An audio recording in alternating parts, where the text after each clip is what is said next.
Flipping on these bitches. This one for love, for malicious grieving. It's for that dreamer in that class that's underachieving.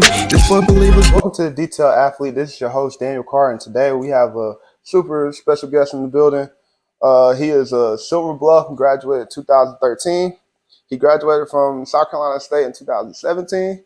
He was the alumni MVP.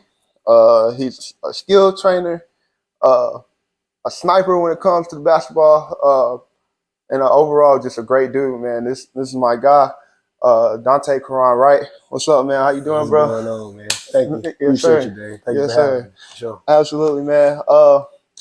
Be free, obviously. Like I said before, we just having a conversation, man. Sure. Let's talk about where you come from, man. Jackson, South Carolina, bro. Talk to me a little bit about growing up in Jackson, Beach Island, all that area. Talk to me a little bit about how that was and what was your home like. Okay. So, man, I grew up in a two-parent home. I'm the oldest of three. Okay. Got two younger brothers, Jadakiss and Traven. I grew up originally in Jackson pretty much my whole life, and then we moved to Beach Island. Okay. Jackson is pretty much where all my family is from, like from grandma's cousins. So that's what kind of like, raised me for the most part. In Jackson, man, we would just grew up just playing ball, football, throw them up, busting balls. Yeah. Going to the baseball field, picking plums. Yeah. This is real country. Ain't nothing's in Jackson but one stoplight, as you know. So yeah, it's that type of vibe. Yeah. As far as Beach Island goes, man, that's pretty much my main house where I spent most of my childhood at with my brothers. I was playing basketball on doors, getting in trouble, stuff like that. So yeah, I enjoy coming from where I come from. For sure. Right, absolutely. So we all know you for playing ball, being a basketball player, right? For sure. When did you decide that I'm going to play basketball? I'm not really messing with the other sports. Because when it comes to like football, I don't know if you play football because I don't know that. You know what I'm saying? I've known you for a long time, and football is not something that we talk about. You know what I mean? So when was it when you said, you know what, dang, I'm going to play basketball? I realized that when I was in the 8th grade, honestly, 8th grade, but I stopped when I was in the 10th. So my 8th grade year, we ended up making it to the middle school championship. Where'd you go? Jackson. Okay, Jackson Middle. Yep. And we was the Bullpups because, Jackson and New Orleans, we combined together and make Bullpups. But yeah, we made it to the championship, and then we got smacked by like Kennedy. I think DeAndre Schultz. I'll never forget that. Yeah. But yeah, so when I was in the 10th grade, I was like, all right, I'm going to come back because I didn't play my 9th grade year. So I basically went and played middle school football, no JV 9th grade year because I just sat out. I just played basketball and baseball. Right. And to playing just on the Friday night lights. So that was I was a whole different player. Yeah. Like I was scared to hit. I wanted to be hit. Like I was just totally different. I went from playing like positions like linebacker and fullback to playing wide receiver and trying to make me a corner. Right. While you playing, I think I caught 2 picks against y'all or some junk like that. That had nothing to do with me. Yeah, I was the quarterback then. Yeah, something like that for real. But yeah, that's my football journey, man. We didn't win it. We didn't win state that year, and I was like, I'm done. Right. Yeah. So what was it about the basketball that made you say, I'm gonna play ball though?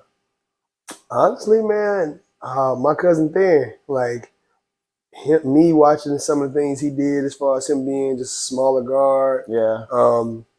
It's kind of a underground story from just playing JV freshman, sophomore year, having this junior year, end up like, being top 5 players in 2A in that year, and just, pretty much paving his own way to play or to be a Division I basketball player. Right. So it just gave me more confidence, let me know I could do the same. Yeah. And Theron was the man.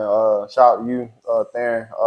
He was definitely the man. I remember obviously him and my brother Quet playing against each other. That's when Theron had long dreads. You know, I remember your brother like putting the game in overtime at Silver Bluff. Oh, I never forget that. Crazy. At the buzzer. That was a crazy game. Shout out to Quit for doing that. I never forget that.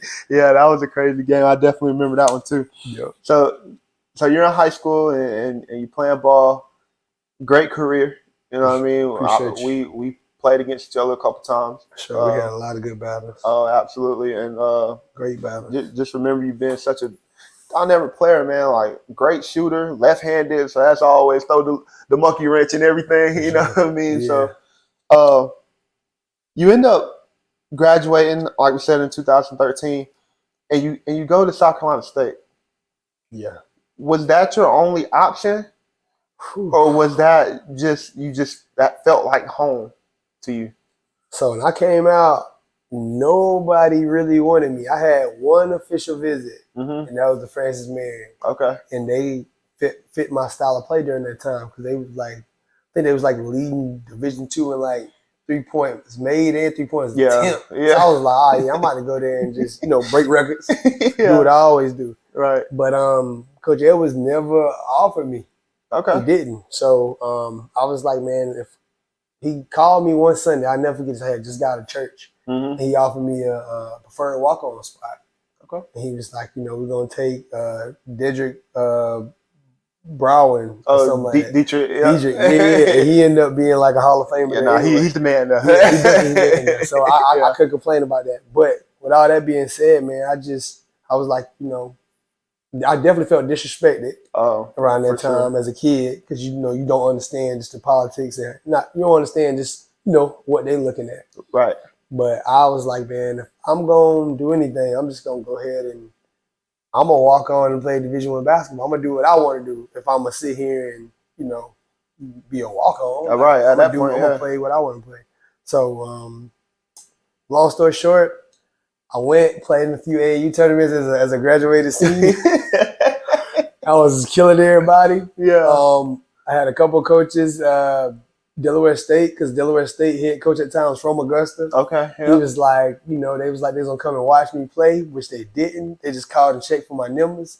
So I got off. Yeah. And I ended up going to South Carolina State to play in an elite camp. Oh, okay. So I went and played an elite camp there.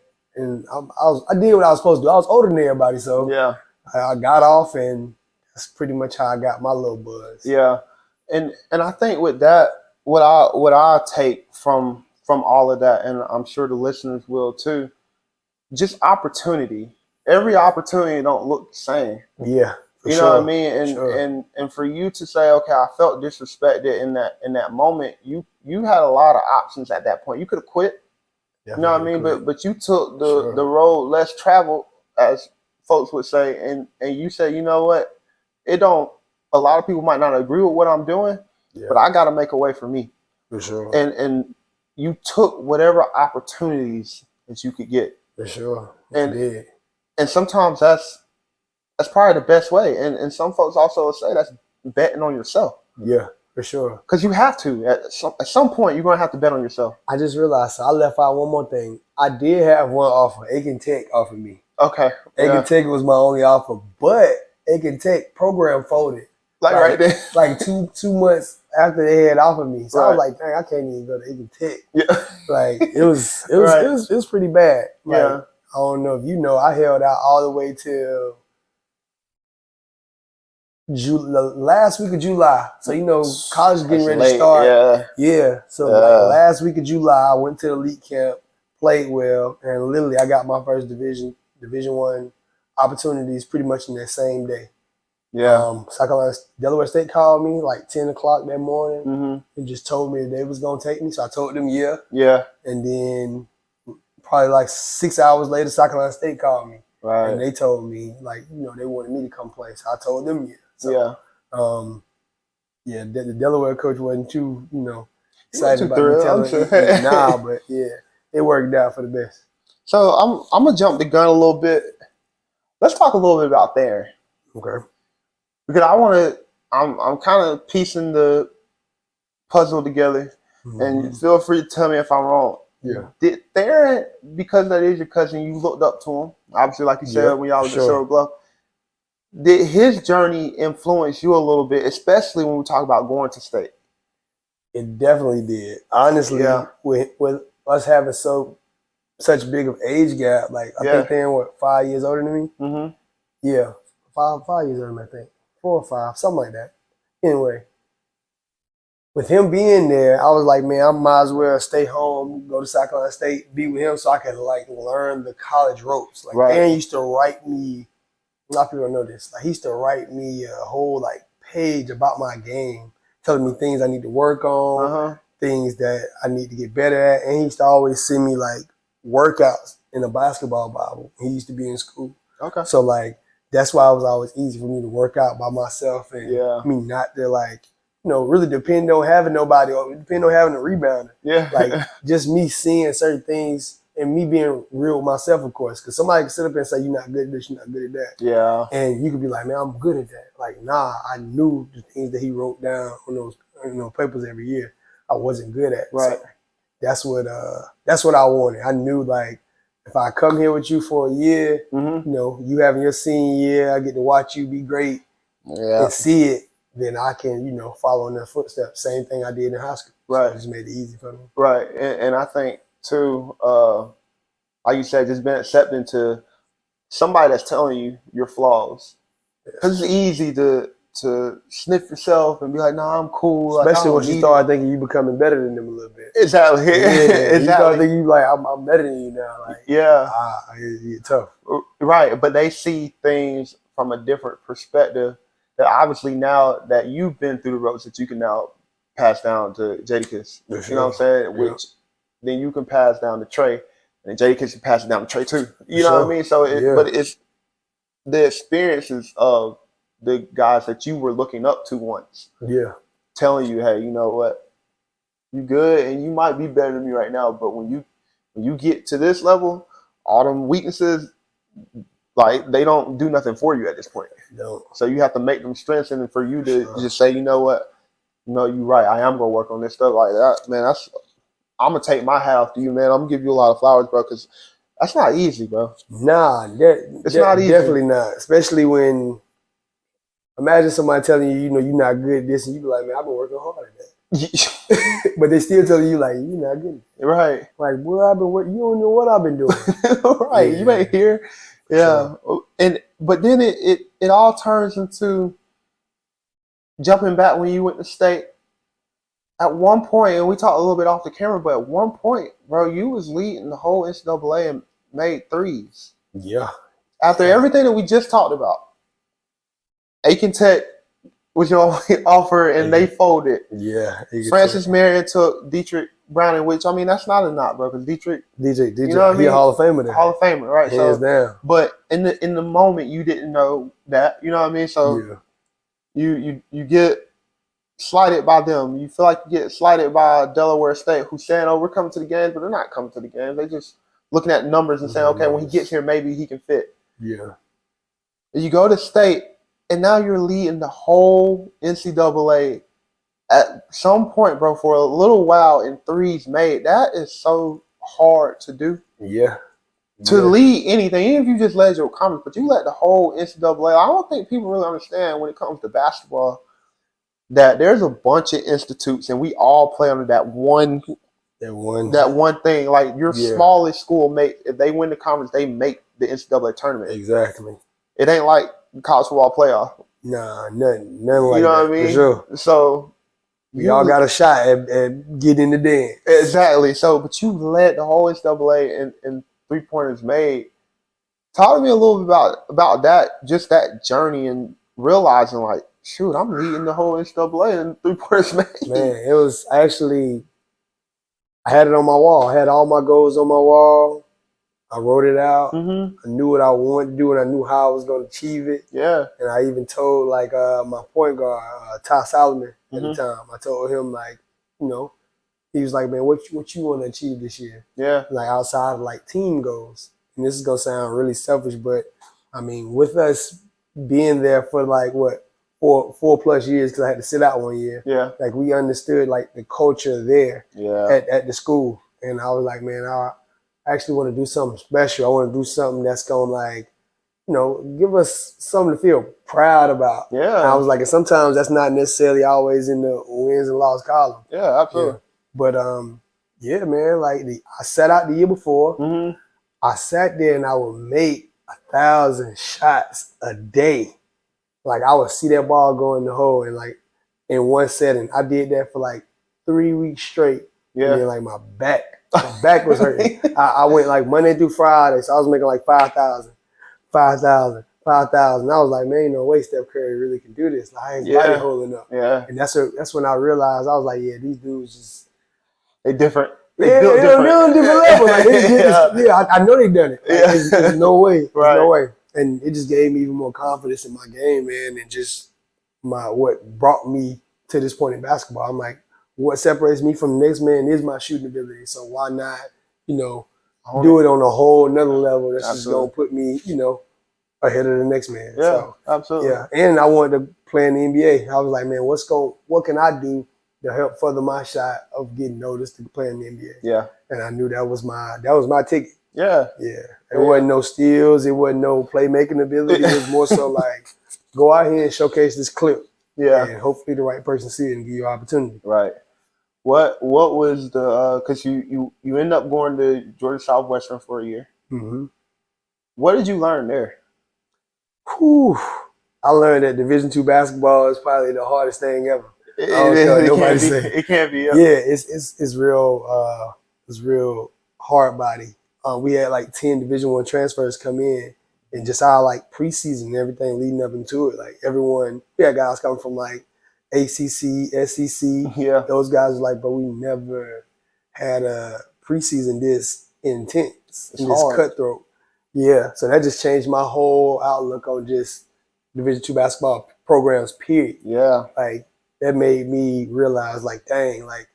Granted, you won't play Division I just to make it to the dance, and it's easier to get noticed and go to the NBA. Yeah. But at the same time, like, if you can still do it like you did it, of course. Yeah. If you can do it the way you did it, I mean, you can still get your opportunity. Right. But I learned, how to. I can say that's what turned me into like a real man. Yeah. Like physically. Yeah. I don't feel like South Carolina State did that. I felt like me going to Georgia Southwestern turned me into a real man. As far as just me learning my body, on a whole nother level. Yeah. Like my body did stuff that I never thought it would be able to do. Right. So yeah, physically it was brutal. It's different, man, because, and it's no knock to Division I players and programs, but I feel like it's so laid out for them. You don't necessarily, I'm going to say don't have to lift or things like that or have to work that hard, because you do. But I feel like on the Division II level, because there is an invisible gap is what I would call it, because obviously you get the right program. Like there's people in Division II that can hoop. Man, that really can play. Yeah, basketball is definitely that universal sport. I mean, it's in football as well as far as just skill players. But basketball for sure. Absolutely. Like certain players just one hour away from playing, SEC or going to Louisville or something like that. Right. Yeah. So I think too, like with like you said, your body's doing things that you didn't think it could do, because they are training it to fill that gap, to bridge that gap. Yeah. Because most of the time, most Division IIs get a Division I game on their schedule, and you don't want to go out there and embarrass yourself, because you are technically the money game. But in our case, we were beating these Division I's. Yeah, nobody wanted to line up with Queens. Yeah, we were a little different. Nobody wanted to line up with y'all. I think even your freshman year, y'all had a really good year. Yeah. Nobody wanted to line up with y'all, man. Yeah. But that's what's up, man. So when you went back to state after that, when you finished up your career, the things that you learned at Georgia Southwestern, did it make you better as a player?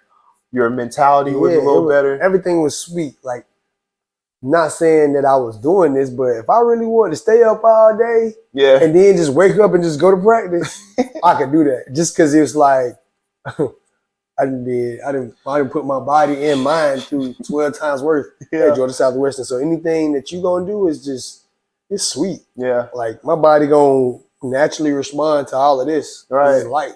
Right. And I used to think it was so heavy. I used to always ask myself this when I was a psychologist. I used to be like, dang, what do Duke do? Yeah. I used to be like, dang, I used to think I could play at Duke.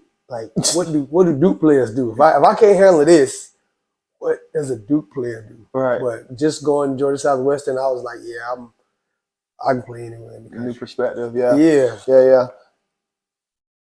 The OBL. Let's jump in. I know we're skipping. We're skipping your pro, and we're not going to skip it. We're going to come back for sure. I'm sick. But the OBL, for y'all that don't know, and correct me if I'm wrong, it's the Ones Basketball League. Ones Basketball League. So it's 1-on-1. It was, I seen it promoted, but was it created by Tracy McGrady? Yeah. So Created by Tracy McGrady. Tracy McGrady created this 1-on-1 basketball league. Our very own right here, K Wright, was in that basketball league. Yeah. Also, Moses Cheats. Let me not forget you. Shout out to you, bro. Shout out to Mo. Talk to me a little bit about that, because that's unique. Man, if I tell you this, you wouldn't even believe it. So we literally, kid you not, I was at the Croc Center one day and I was hooping. Just playing with just the locals. Man, whoever, yeah. And this guy named Chance was like, bro, he was like, he said, "Hey, you play, I'm gonna record." And I was like, all right, cool. So I took his downs and I played. I got off and he probably won like 4 or 5 games and I left. And he tagged me in a bunch of stuff. So I just went looking on his profile. Mm-hmm. And I seen he had played it. And I was like, dang. I was like, I want to do something like that. Yeah. Like, I didn't ask him. I just, the curious person I am, I just started looking it up. Yeah. So I found it. I was like, dang, all you got to do is register this early in the morning. So I registered like, 10, 11 o'clock that morning. Yeah. They shot me a text back at like 8 o'clock that night and invited me to come out there. So I was like, oh, dang, I got to call Moses. So I called Moses, like, hey, yo, bro, go ahead and register like right now. Yeah. Like, and so you can come too. Right. We can do this jump together. Like, we can win 10 bands. I was like, I'd rather us have, double the shot to win 10 bands. Right. For real. Right. And we can break each other off. Right. So, so I did that. They didn't mess with Mo at first because they was like, yeah, we already full. But the guy just kept texting me like he knew me. So I'm like, I said, hey, man, you need to get my homeboy in. Yeah. Blase. He was like, what's your homeboy name? And I told him. Mm-hmm. And he said, yeah. He said, I love his film. He was like, yeah, tell him to be expecting a text around this time or a call around this time. Right. And they put him on. So we went, we played. And we was just looking at each other the whole. We filmed every game for each other, right? Yeah. Just so to have each other's back or whatever, and so we can like see certain things that we was doing and wasn't doing. Right. We going into an environment like that, you definitely need to go in with a partner, because if you going in just dolo, I mean, you liable to get your head chopped off just because you got other people just eyeing your movement. Yeah. I mean, you just got to be really good, right? I mean, if you can. Understand, how basketball is. You watch film, you go ahead and peep what you doing wrong. Mm-hmm. Like, that's half the battle right there. You don't even need to worry about the other person, but if you can see what you doing wrong.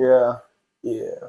So that's what helped us advance to the top 8 and I eventually finished in the final 3 in the DMV. Yeah. For sure. That's what's up. How did it work? Was it like one shot clock? So unlimited dribble. So you got unlimited dribbles, 12-second shot clock. Mm-hmm. All of this is 1-on-1. You're going to 7. Okay. 2s and 1s. So that's really how I was able just to like get you run it up, yeah. And I try to play 3 minutes. Like, you got 10 minutes to finish the game, but I just try to beat everybody in 3 minutes. Get it out. You beat them quick. You ain't tired. If the game going long, I try to run people around a little bit, make them really guard. Yeah. And just, be physical. Go ahead and bump people off drives and then, pull them back out and then toy with them and shoot the tray. That was my strategy going into it. Like, yeah, absolutely. But yeah, I finished 6-1 the first day, made it all the way to the final 4, and I dropped the ball. Yeah. I dropped the ball and finished top 3. Okay. In DMV. Okay. And then we went to the finals in Vegas. So Vegas was just a whole another story. We playing for what? $250,000. Okay. Yeah, that was like I said, I'm sick. Yeah. I was supposed to win that. But yeah. But respectively, I ended up losing to a dude that ended up winning it. Okay, so that makes it a little better. Yeah, a little better. But you know, when it comes to one-on-one, it's like you ain't better than me. you can't beat me. Yeah. Like, no matter who it is. Yeah. But yeah, it was definitely a great league, great atmosphere. Mm-hmm. Promotion was amazing, and they do a good job of just trying to give us a voice and try to promote our stories to the world. So I definitely can't wait to season 2. Hopefully, I was just about to ask, you need to get in that. Seriously. Yeah, we'll talk. I was about to tell you, look, literally me and Moses just, I ain't gonna say we hopped out the bed and just showed up, but it was just like, oh, one-on-one? Y'all can't see us. Yeah, bet. Yeah, like it's light. Yeah. So yeah, we'll talk off the camera, but we'll definitely get into that. I'm glad you answered that one. Overlooked Skill Academy, as y'all can see, man. This is my man, Skill Academy. I'm gonna let him. When did that start? Obviously, we understand the name. For sure. After hearing about your story earlier in this episode, we understand the name. Mm-hmm. When did Overlooked Skill Academy come to fruition for you? When I transferred back to South Carolina State, so just to talk about why I transferred from there the first time, they didn't want to give me the money. Like, that there just kind of didn't rub me the right way. My freshman year, I played well. I probably was like our second lead scorer as a freshman.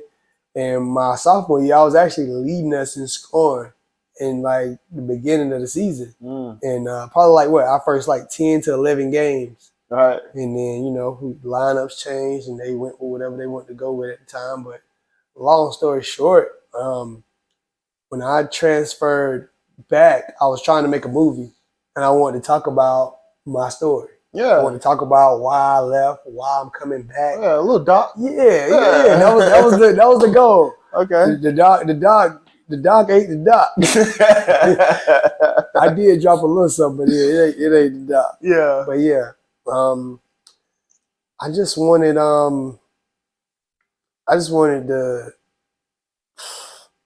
folks from out here to like know that, man, like believe in you, understand how good you are, and don't allow a coach, a woman, nobody to make you feel like you aren't who you know you are. Right. Especially if it's been proven. Now, if you're delusional and you've never done it before, like all right, you got a lot to prove to yourself because you've never done it at no level. Yeah. But when it came to me, like I was like, man, I've done it at every level.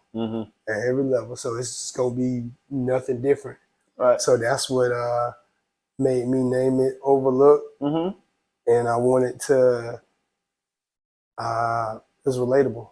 Just overlooked. Everyone's been overlooked in something. Whether you Bron, Kobe, MJ, like we've all felt overlooked at some point in time of our careers or life. So this is something that we all can relate to. And yeah, absolutely. Well, what exactly is it? Explain to the people, because I know.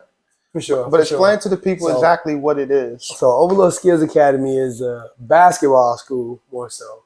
And the reason why I call it a basketball school is because we do so much more than just train kids. We got this thing called Overlooked Color Cones. So we call it OSA Color Cones. Each color cone is a basketball move, like a regular ball handling move. So red cones crossover, green is between, blue double cross, orange behind the back, yellow in and out. We also have another set of color cones, but we ain't gonna go into all of that.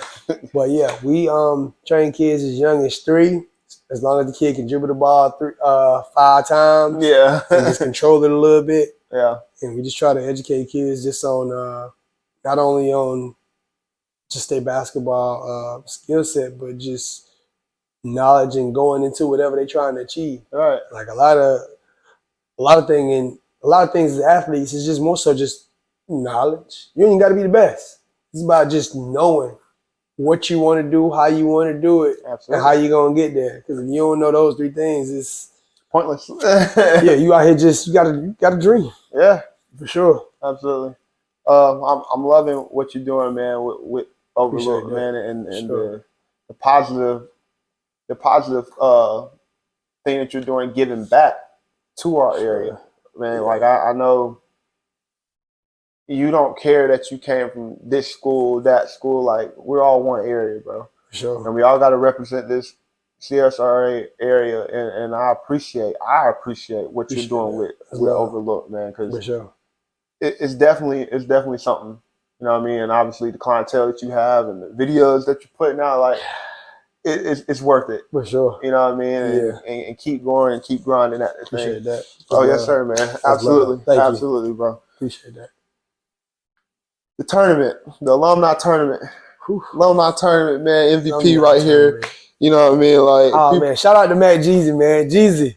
Yeah. You know, our people love me, man, but I felt like you should have got MVP. You know what? I hate to do it. He should have. I think he should have too. He should have. And I want to say that on camera so people can hear that, know that. Man, Jeezy, yeah. Because Matt did his thing, bro. He played amazing. He played like a big dog the whole tournament way.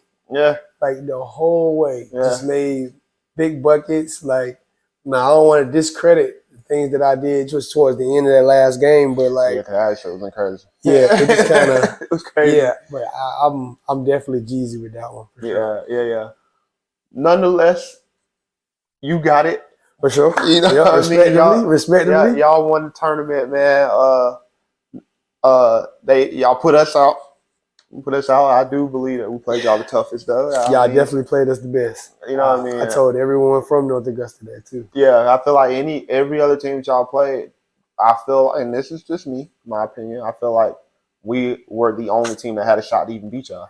Yes. Even down 10 majority of the game, like y'all made a great push them last 3 minutes, 4 minutes. Like three. Yeah, like 3. Yeah, it was amazing. Yeah. So, it was a good game.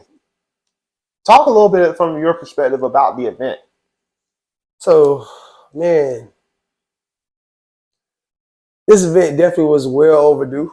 Yeah, absolutely. Like, we definitely needed something like this for our area. Yeah. I mean, Georgia always do their thing or whatever and try to invite 1 or 2 teams from our side to theirs. But we definitely needed something like this just to kind of bring the community out and bring people, just get people, excited about something.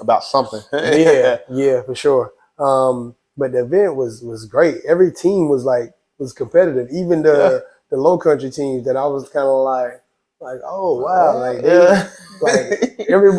from game one. Yeah, you had to play. Yeah. You definitely had to play. And it was just good seeing so many faces you haven't seen after this year. I've been out of school 10 years. Which sounds crazy. That sounds insane. Yeah. After this year, it's 10. So just seeing people I haven't seen in at least between 5 to 10 years. Yeah. It definitely felt good just seeing those faces again. Right, absolutely. That whole event made me feel like I was back in high school, a kid, 17 years old, back in 2012. Yeah. So, the event was amazing. If y'all didn't go to that event, man, you definitely got to catch the next one next year. Absolutely. For sure. Especially to see some of your old favorite players from back in the day. Yeah. What did y'all do as far as in preparation? Y'all had practices, just kind of getting people together. Oh, man, Walt, it's Walt's fault. It's all. So if every team that we beat, they need to just be upset with Walter Jackson.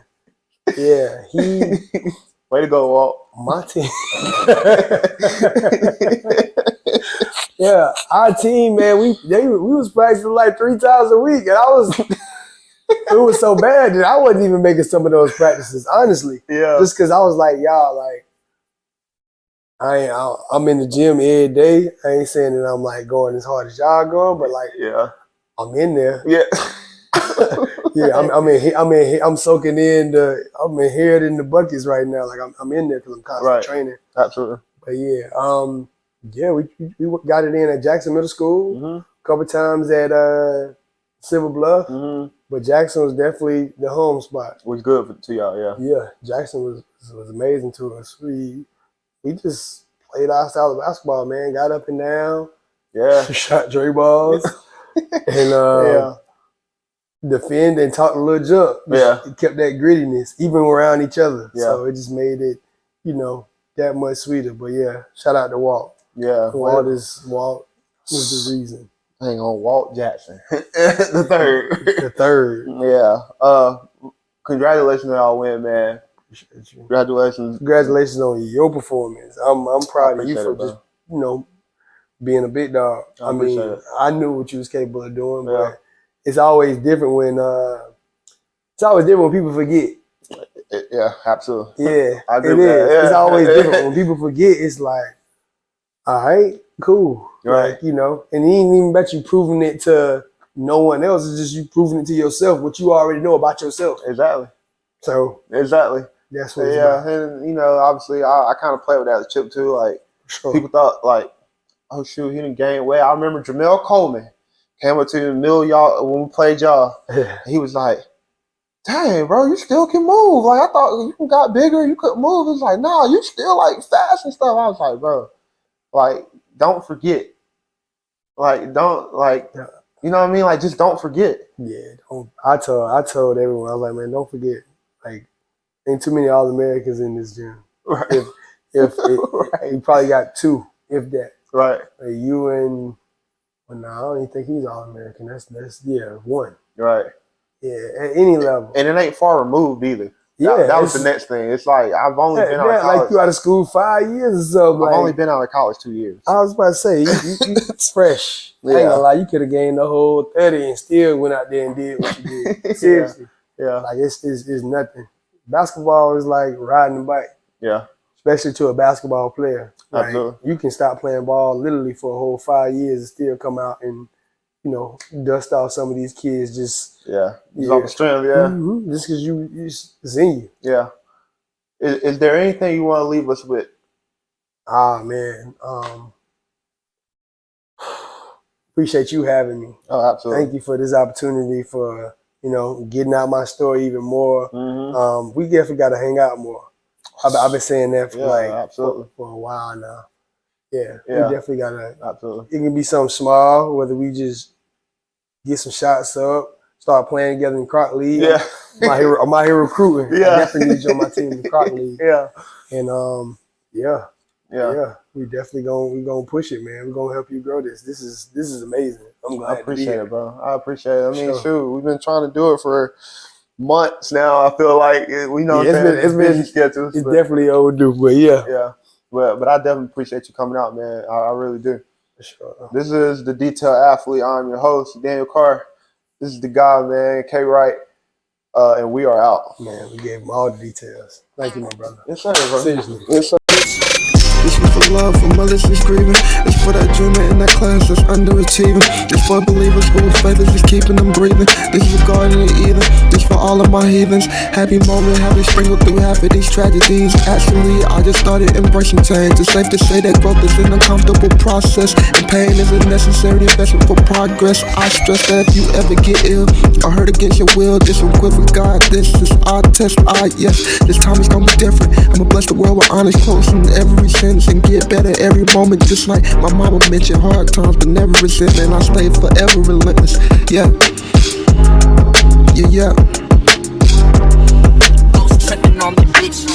I got a grind, I can't leave them behind. They said, boy, you the ticket, I ain't talking about fines. I know I'm on the right path, I ain't looking for signs. They say the quickest way to break through is free in the mind. Man, my goal is perfection, but I may never reach it. It's every man for themselves, watch how you sharing secrets. No, I don't like parasites, I can't tolerate leeches. I get to work my testimony, I feel like a deacon. The truth is in the fine print, you gotta pay attention. Rule number one, never try to speak more than you listen. I know the biggest thing in life is to stay consistent. That's why I'm working on the present. I know that I'm gifted. I can't give up cause life is a challenge. I got the world on my shoulders, I'm trying to keep balance. No, I ain't never seen the world, I'm exploring my talent. My destiny is set in stone, you can say that it's mountain. I gotta get it, ain't no way around it. That's how it goes, I ain't worried about the coaches pick cause I'm already chose. And God gave me the key to every door that they done closed. I done came a long way from canned goods and pallets on the floor.